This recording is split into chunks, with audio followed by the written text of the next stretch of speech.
Pronto.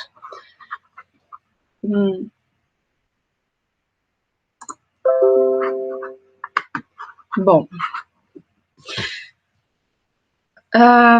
primeiro, eu vou começar me apresentando para quem não me conhece.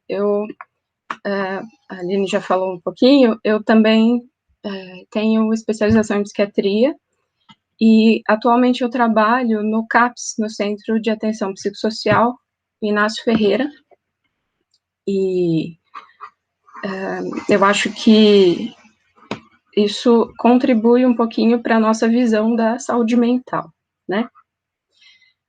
Eu me formei na turma 14 da Uniub, fiz a medicina de família e comunidade, que foi uma residência que me abriu, assim, bastante possibilidades de conhecimento de vários tipos de medicina integrativa, né? E a gente tem, na Sociedade Brasileira de Medicina de Família e Comunidade, existe um grupo de trabalho, né, um grupo de estudo de medicina integrativa, de práticas integrativas e complementares.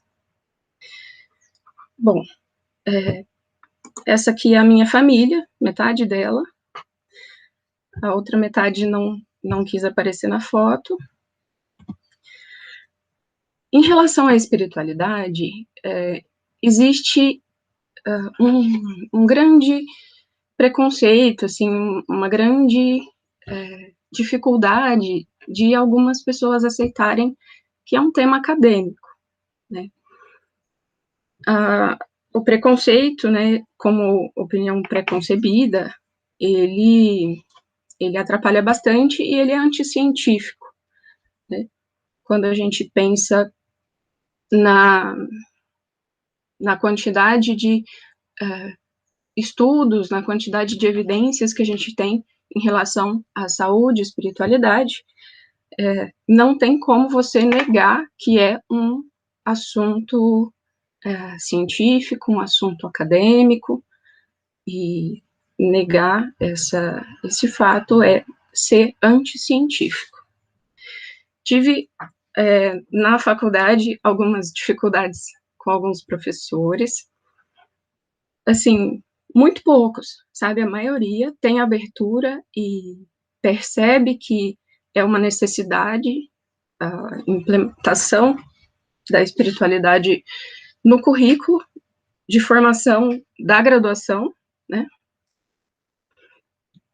Mas ainda existem as pessoas que ainda, por diversos motivos, ou por experiências anteriores ruins com o termo, enfim, ainda tem essa ignorância no sentido de ignorar mesmo do que é esse tema científico no meio médico, né? No meio da saúde, na verdade.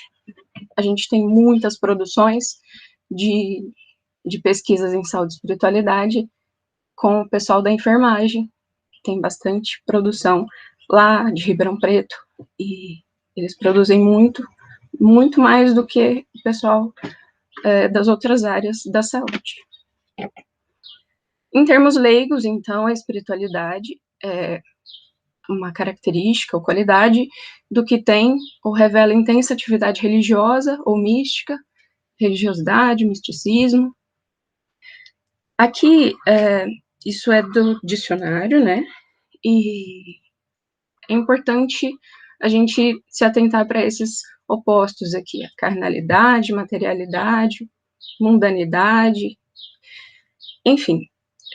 Quando a gente vai delimitar um objeto de estudo, é importante a gente saber o que ele não é, né? E isso é bastante controverso, às vezes, mesmo dentro do meio acadêmico, entre os próprios pesquisadores, né? Mas eu vou mostrar para vocês aqui algumas definições de, principalmente, os pesquisadores os expoentes dessa área nos Estados Unidos, né? Não que não existam em outros lugares, mas eles são hoje os maiores produtores de material para esse tema. Então, aqui em um artigo de 2006, a gente tem essa definição. O Alexander Moreira Almeida é um pesquisador brasileiro, assim como o Francisco Lotufo Neto, são dois psiquiatras, e o Koenig, o Harold Koenig, ele é também psiquiatra e ele é da Universidade de Duke, nos Estados Unidos, e lá também é um polo de grande produção de material sobre saúde, espiritualidade, religiosidade. Então, ele coloca para a gente nesse artigo uma primeira definição que vem do Manual de Religiosidade e Saúde, e Saúde, na verdade, de 2001, da primeira edição do Handbook do Harold Koenig. A espiritualidade seria a busca pessoal pela compreensão das respostas às questões últimas sobre a vida, sobre o significado, sobre a relação com o sagrado ou transcendente, que pode ou não levar a um surgimento, a surgir o desenvolvimento de rituais religiosos e formação de uma comunidade. E religião, um sistema organizado de crenças, práticas, rituais e símbolos projetados para facilitar a proximidade com o sagrado ou o transcendente. Aqui ele coloca Deus, poder superior ou verdade, realidade última. A gente tem algumas religiões, né, assim, por exemplo, o budismo. Ele não fala diretamente de Deus. Tem alguns... eu faço uma formação em budologia e, assim, estou bem no começo, então não posso falar muita coisa, mas Deus seria parte do inefável, aquilo que não se fala, né? Então, não se cita a palavra Deus, não se cita esse conceito.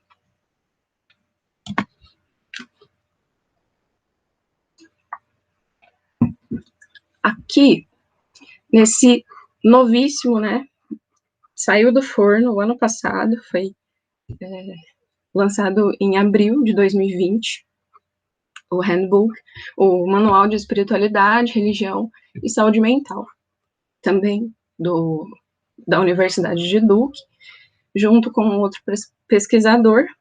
Eles colocam uma alteração sutil, né, da definição de espiritualidade, colocando que é um termo amplo, que tecnicamente se refere a qualquer aspecto da vida que se percebe ter uma qualidade divina ou metafísica. E a religião, eles colocam como a referência, se refere à vivência desses aspectos que são compartilhados com outros dentro de um grupo cultural ou institucional. Então, durante todo esse livro, eles usam um termo só, que é espiritualidade / religiosidade, né? Em inglês, spirituality and religion. Na verdade, não é religiosidade, é religião.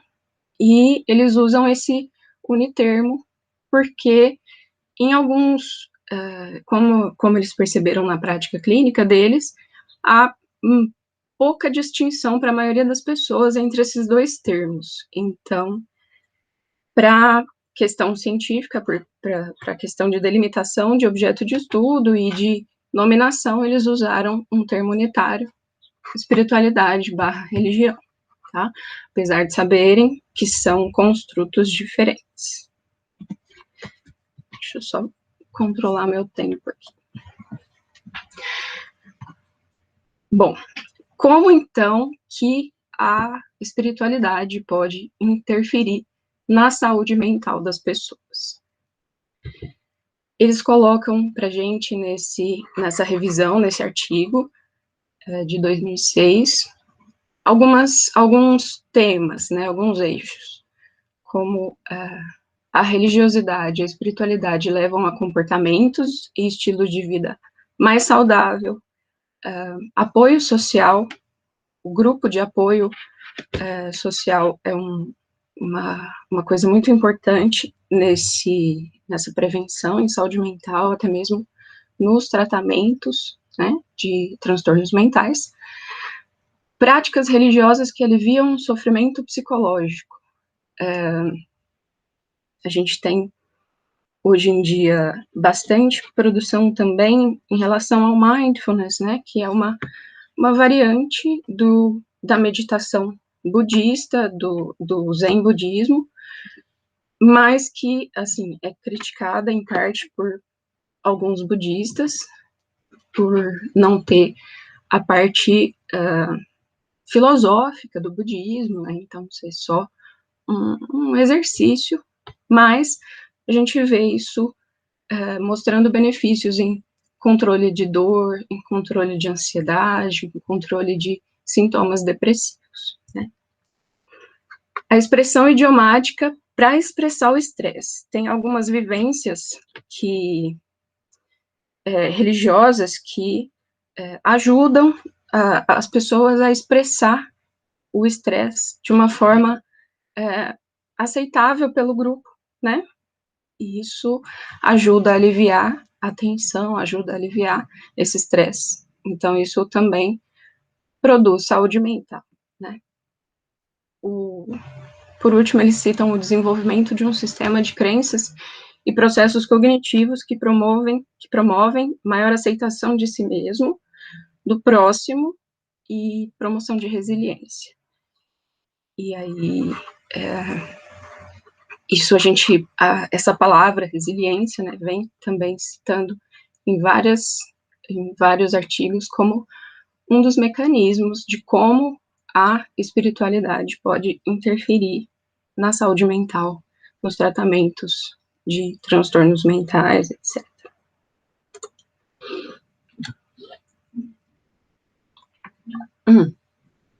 Existe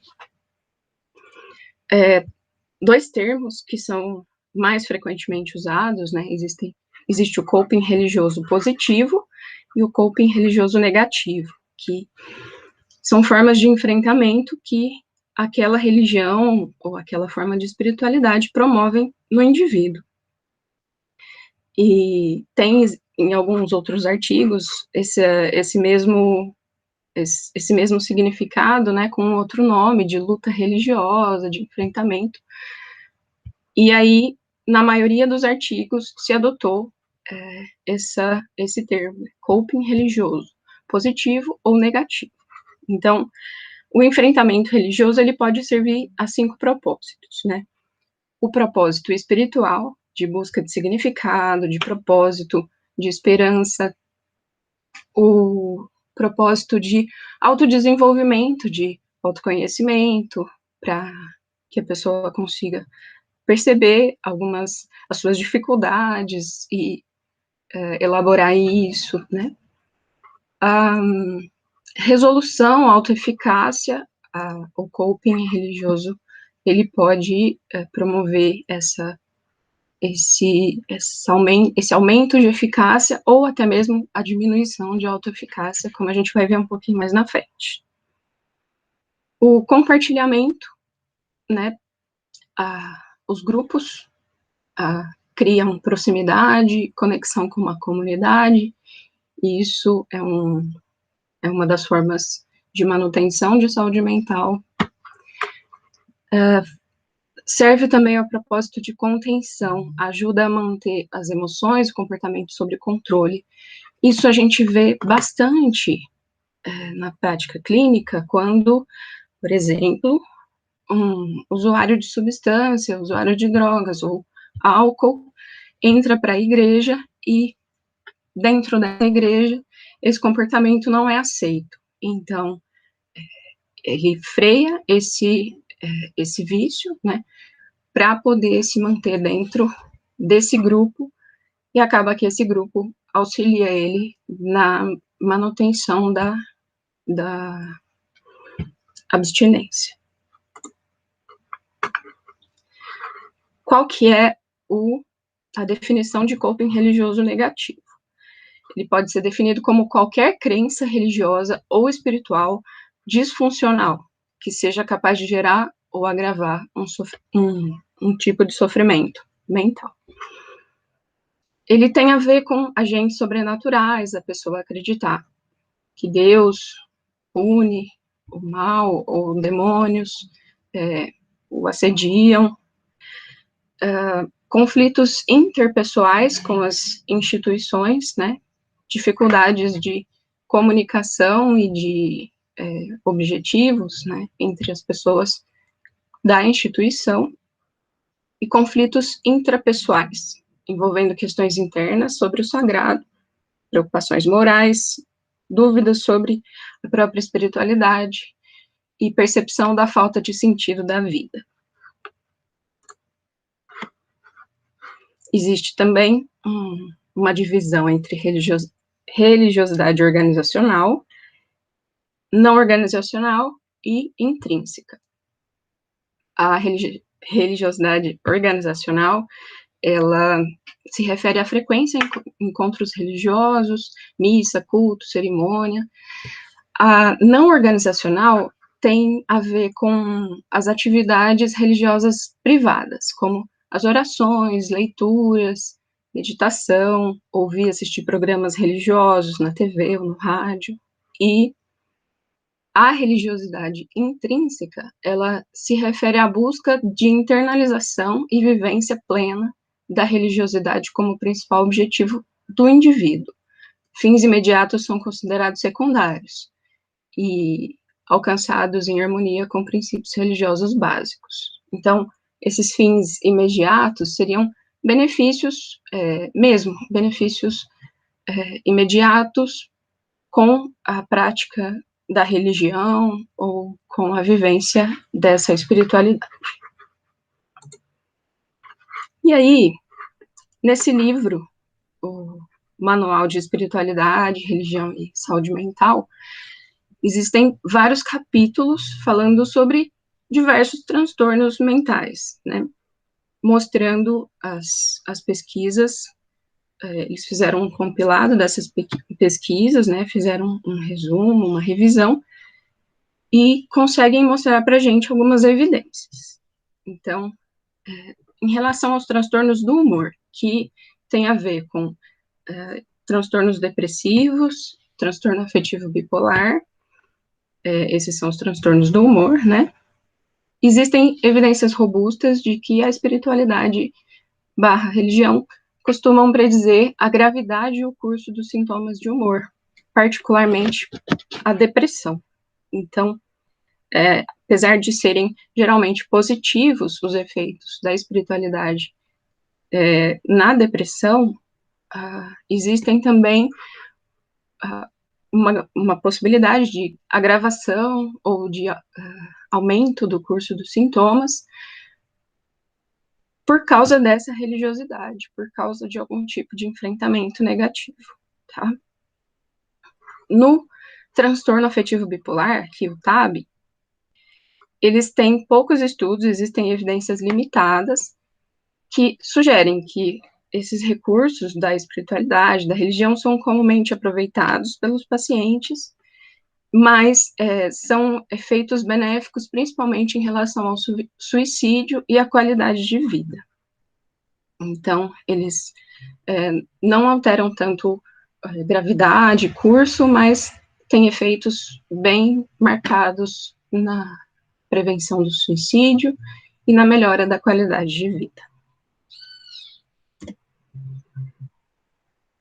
Como mecanismo, então, eles colocam que algumas formas do mecanismo de como a espiritualidade vai interferir nos transtornos do humor, o enfrentamento religioso, que é aquela ideia que a pessoa tem da religião, né, que vai fazer ela lidar melhor ou pior com a própria doença, o apoio social, o senso de significado, de propósito de vida, o estímulo de comportamentos saudáveis, ausência do uso de álcool, ausência do uso de drogas, né? Tabagismo também tem, eventualmente, em alguns lugares, em algumas religiões, não são permitidos usos de qualquer substância psicoativa, né? E o cigarro é uma substância psicoativa, tem substâncias psicoativas. E mostra também alguns efeitos neurobiológicos. Algumas pesquisas foram feitas em relação à alterações de substâncias cerebrais, ou mesmo de formação, ou de aumento de regiões cerebrais, ou então de aumento de circulação em algumas regiões cerebrais, e isso a gente vai falar um pouquinho mais para frente, desses efeitos neurobiológicos que são bem interessantes. Aqui está falando novamente sobre o coping religioso negativo, né, que alguns aspectos da espiritualidade da religião podem ser fontes de estresse e tensão emocional, predizendo maiores sintomas de transtornos do humor e pior qualidade de vida. Isso as pesquisas também apontam, e é importante a gente lembrar. E aí, é por esses efeitos positivos e negativos, da importância da gente incorporar adequadamente essa abordagem da espiritualidade, da religiosidade, no tratamento dos transtornos de humor. Aqui ele está colocando os transtornos de humor, mas a gente entende como um todo, né, dos outros transtornos como um todo. Aqui são algumas alterações neurobiológicas que a gente vai conversar.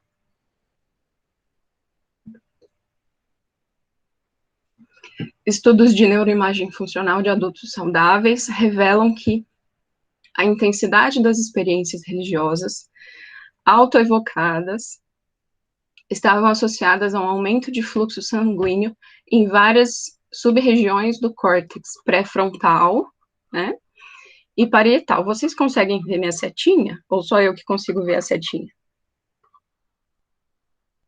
Dá para ver, doutora, a setinha. Tá bom, obrigada. Então, córtex pré-frontal, ele tem bastante relação com os nossos comportamentos, com o nosso freio social, né?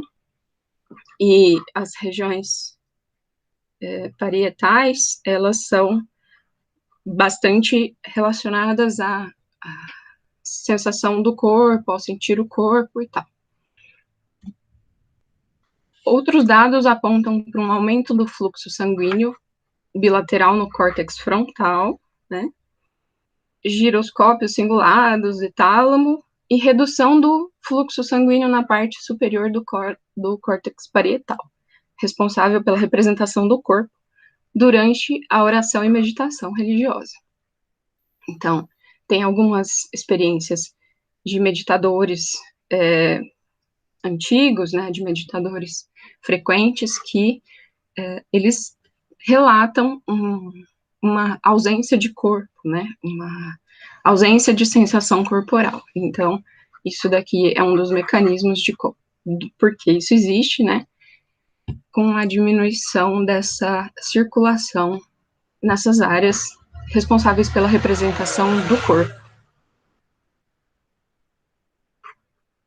Teve um estudo com uma amostra de 103 adultos que descobriu que atribuir maior importância aqui, espiritualidade e religiosidade estava associado com o córtex mais espesso nas regiões cerebrais, parietal superior e occipital.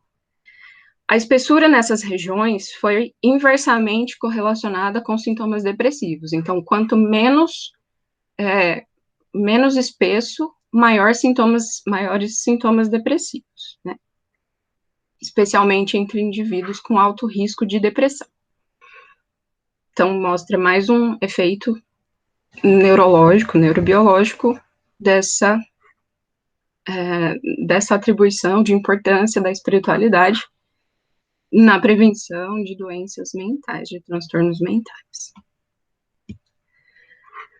Aqui, uma maior importância da espiritualidade, religiosidade, previu a diminuição da conectividade da rede de modo padrão no grupo de alto risco para depressão, nesse mesmo estudo. A conectividade mais alta foi associada a sintomas depressivos, então sugere que uma das vias neurobiológicas que podem mediar o efeito protetor da espiritualidade e religiosidade seja essa rede de modo padrão.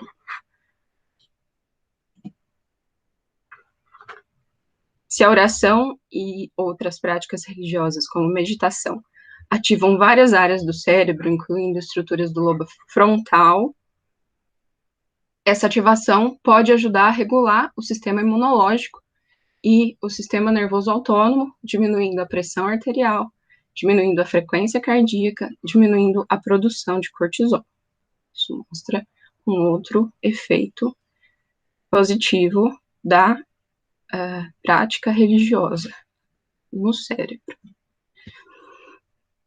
Mas, nesse mesmo capítulo... Não vejo um app para ir. Mas nesse mesmo capítulo, desculpa, gente, mostra também o coping religioso negativo que essas pessoas que foram estudadas, né, com depressão, mostravam durante o estudo. Algumas pessoas mostravam, né? Lembrar que existe geralmente uma associação positiva entre espiritualidade, religiosidade e transtornos de humor, mas que a gente não pode esquecer que existe uma associação negativa para alguns indivíduos. Então, os mecanismos de coping religioso negativo nesses indivíduos. Autonegligência, por exemplo, decidir devotar todo o tempo à religião, sacrificar todos os interesses, doar todos os bens, né, o pródigo, perceber que o mundo não é importante, parar de cuidar de si mesmo e se concentrar apenas em Deus. Então, isso afeta em vários níveis a vida do indivíduo, né?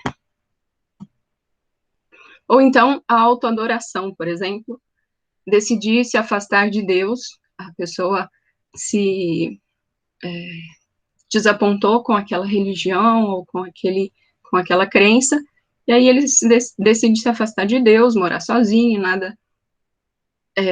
nada mais conta no mundo, não se preocupa mais com a moralidade, foca apenas nos prazeres pessoais. Outra forma de coping religioso negativo é a apatia religiosa.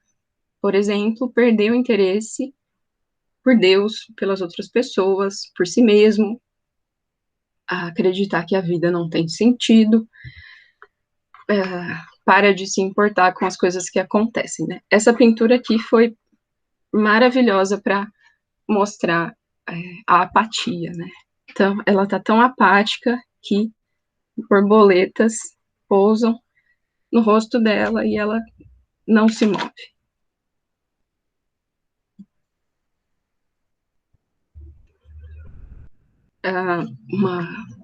Um efeito comum, né, a ideia de punição de Deus. Por exemplo, a pessoa achar que a falta de espiritualidade dela foi responsável por algum evento específico, alguma doença específica, ter uma expectativa de punição por pensamentos e ações ruins, achar que por ele pensar coisas ruins ou querer morrer, por exemplo, ele vai ser punido por Deus. Interpretação de um evento como mensagem de Deus falando sobre um fracasso. Então, são formas de enfrentamento negativos, né, que não são incomuns, e é importante que a gente entenda que isso são anos de construção dessa cultura, dessa religião, e talvez a gente vai precisar de uma ajuda do líder religioso que essa pessoa segue para poder, interferir nessas crenças negativas, né? Nem sempre a gente vai conseguir, mas a tentativa é válida. A passividade religiosa, por exemplo, render-se a Deus, porque nada pessoal pode fazer diferença, esperar por um sinal de Deus para tomar uma decisão, né? A decisão de se tratar, ou a decisão de qualquer coisa na vida, deixar a igreja lidar com a situação, então, delegar para a igreja as suas dificuldades, né, e deixar... Uma opção é a igreja de São Domingos, Gente, este lugar. O celular hoje tá demais. Deixar que a igreja tome conta da situação, ou até mesmo o sentimento de desamparo sem Deus, pela pessoa poder se sentir que foi excluída do grupo religioso, ou então por ter dificuldade mesmo, né, de participar, de ser tão passiva, ela se sentir desamparada por Deus.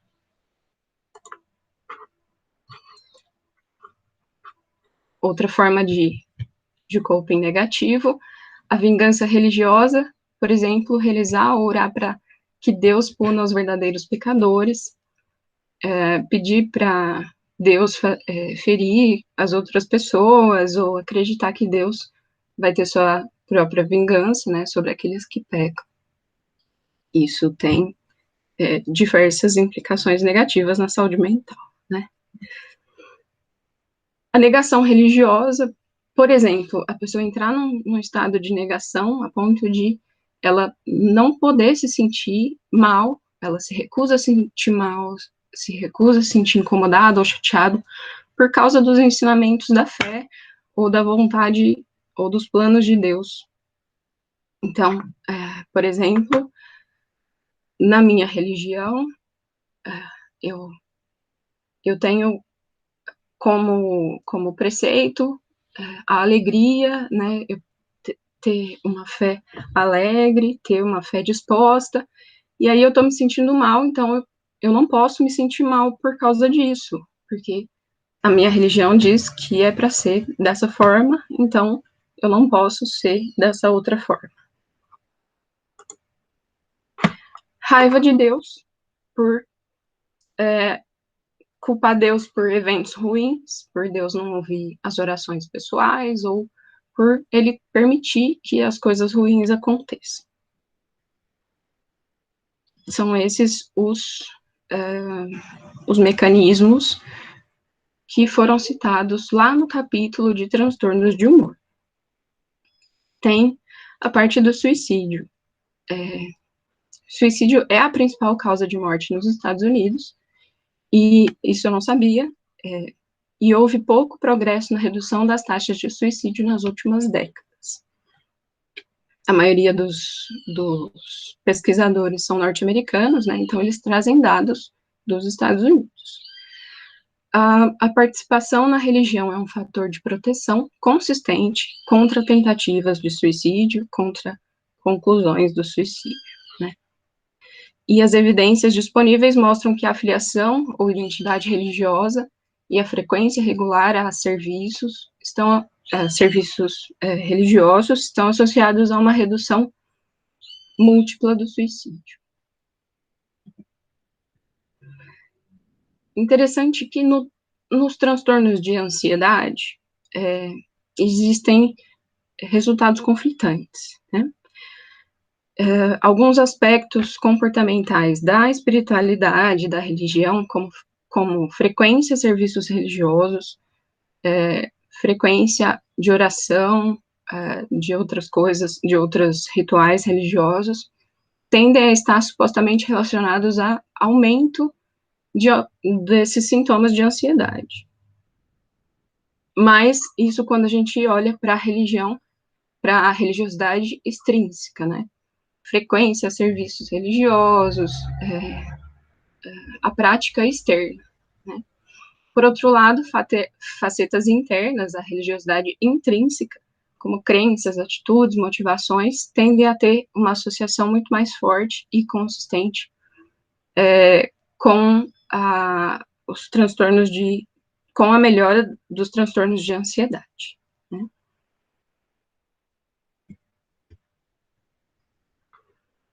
Crenças positivas, como maior fé e confiança em Deus, apego religioso seguro, motivação religiosa intrínseca e gratidão religiosa estão fortemente associados a níveis mais baixos de ansiedade, com efeito de médio a grande porte.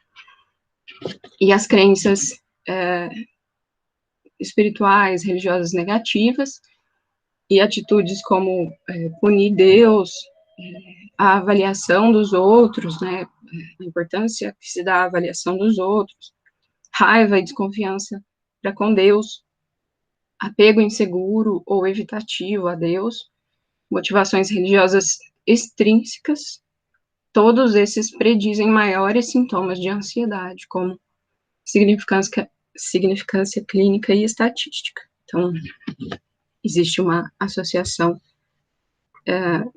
bastante interessante nos transtornos de ansiedade que a gente eu não esperaria, né, assim, foi um desfecho que eu não esperava. E no toque, é interessante que o toque é um dos transtornos de ansiedade, né? Existem, comumente, conteúdos, pensamentos intrusivos sobre o pecado, imagens blasfemas, temores excessivos de punição, como sintomas de transtorno obsessivo-compulsivo. E para poder aliviar essa angústia associada a esses pensamentos, os indivíduos com esse transtorno, eles podem orar, buscar garantias de membros da associação religiosa ou se envolver em comportamentos de confissão inadequados, de uma maneira que exceda, em alguns casos, e infringe as suas normas religiosas ou culturais. Isso pode levar o indivíduo a se sentir também inadequado, não pertencente àquele grupo, né? Então, na tentativa de aliviar essa angústia, o indivíduo tenta fazer vários movimentos que acabam piorando a sua autoavaliação, né, como pessoa, como religioso. E as pesquisas mostram que a espiritualidade e religiosidade, ou religião não sugere que a espiritualidade e religião causa ou prediz os níveis maiores de transtorno obsessivo-compulsivo.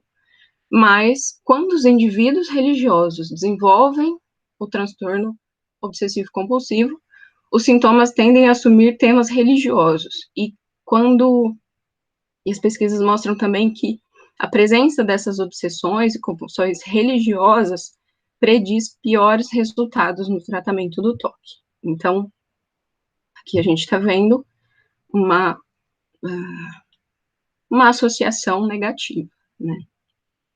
Isso pode ser explicado pelo conhecimento limitado entre os médicos sobre as apresentações dos sintomas religiosos, bem como pela dificuldade em diferenciar os sintomas das práticas religiosas normativas, né? É importante a gente diferenciar sintomas de transtornos mentais com sintomas que são parte da religiosidade da pessoa, que são aceitos pelo grupo, que são compartilhados por outras pessoas. Então, isso é uma das formas da gente diferenciar. Nos transtornos psicóticos incluem o principal representante é a esquizofrenia, né? Mas podem ter vários outros transtornos psicóticos. Uma coisa importante é que não é um fator de risco para desenvolver psicose. Psicose é a presença de alucinações e delírios, né? Alucinações são alterações da senso-percepção, como ver coisas que não que não existem, que as outras pessoas não veem, ouvir, sentir, existem os vários tipos de alteração da senso-percepção, né? Sentir cheiros que as outras pessoas não estão sentindo, e o delírio é uma alteração fixa do pensamento, do conteúdo do pensamento, que não condiz com a realidade e não pode ser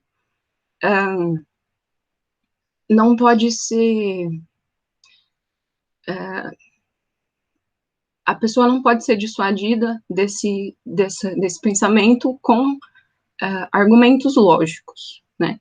Então, isso é uma definição de delírio. Então,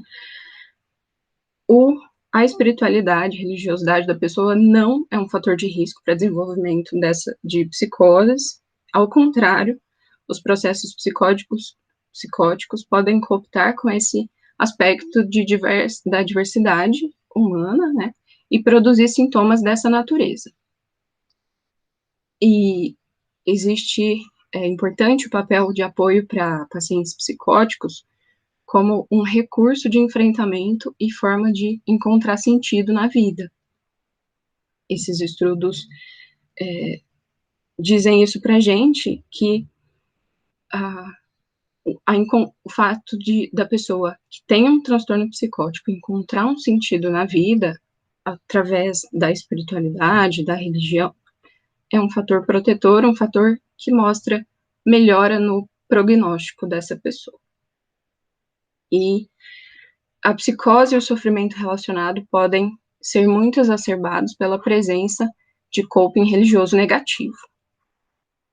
Aqui, lembrando do coping religioso negativo, né, as crenças que fazem com que a pessoa lide pior com algumas situações, né. O medo do clínico de que os pacientes com psicose, o medo clínico, né, que esses pacientes possam desestabilizar quando abordados a espiritualidade deles, a religiosidade deles, não é apoiado pela literatura, ou seja, se você abordar a espiritualidade, a religiosidade de uma pessoa com transtorno psicótico, obviamente, em um determinado, assim, num momento propício, não numa crise psicótica, você não vai fazer isso, mas isso não vai fazer a pessoa entrar em crise ou desenvolver outras crises. Então, ele pode ser feito, né, essa abordagem da espiritualidade da pessoa. Em relação ao uso de substâncias, teve menor incidência e menor gravidade do transtorno de uso de substâncias na população geral, e as pesquisas mostram, entre usuários de substância, benefícios claros do envolvimento da espiritualidade da religiosidade em cursos de curto a longo prazo.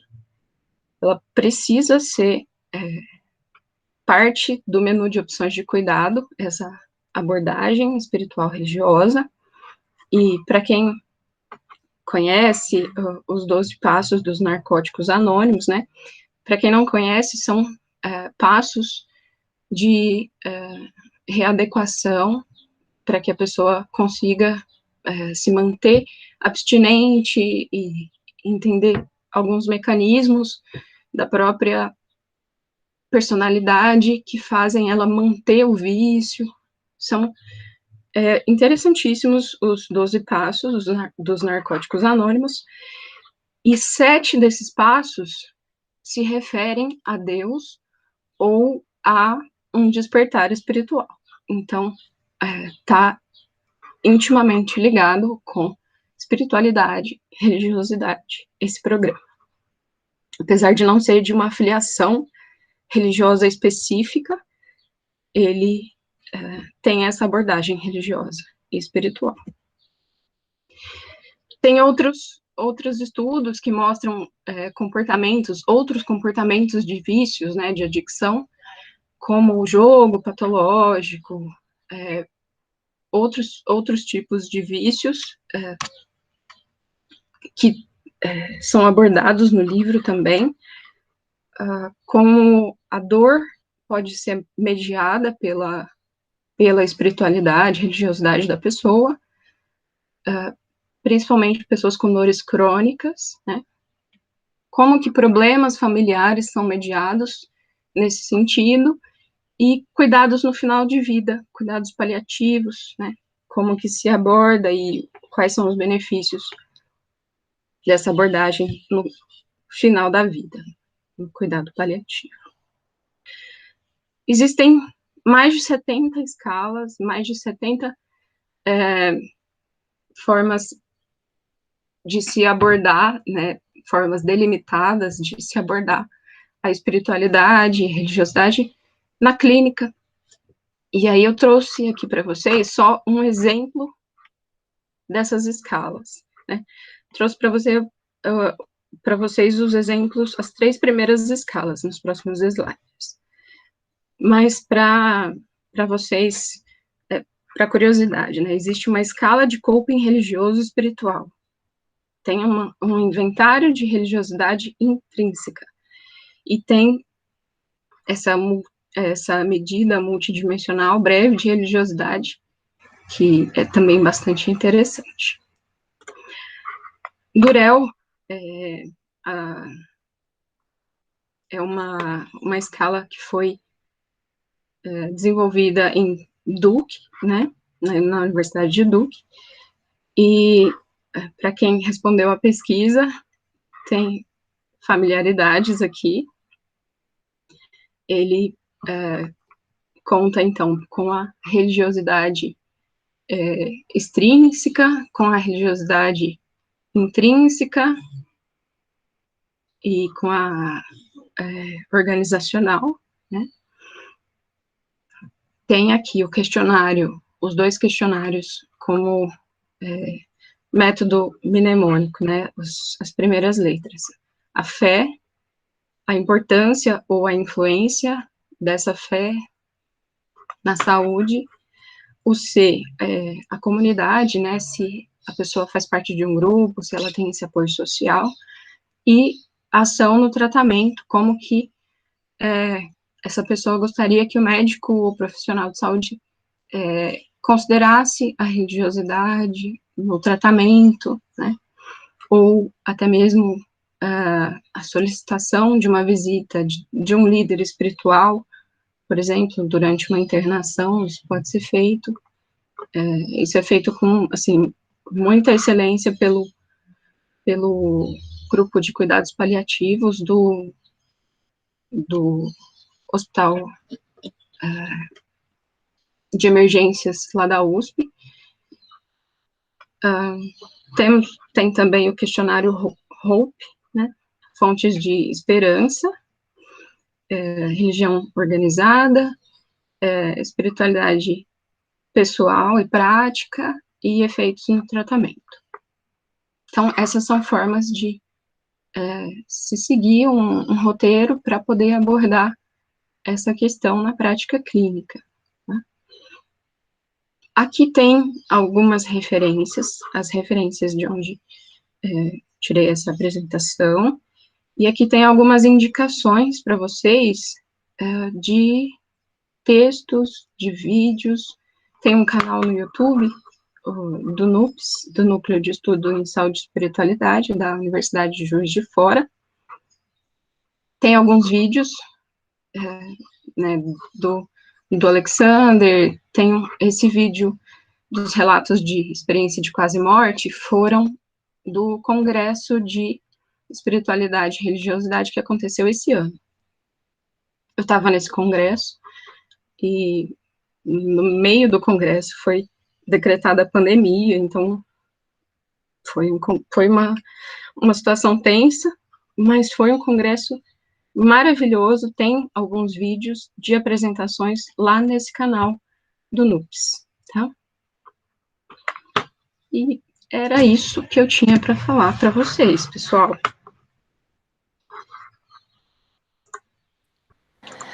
Pessoal, alguém tem alguma dúvida que gostaria de perguntar para a doutora Sheila?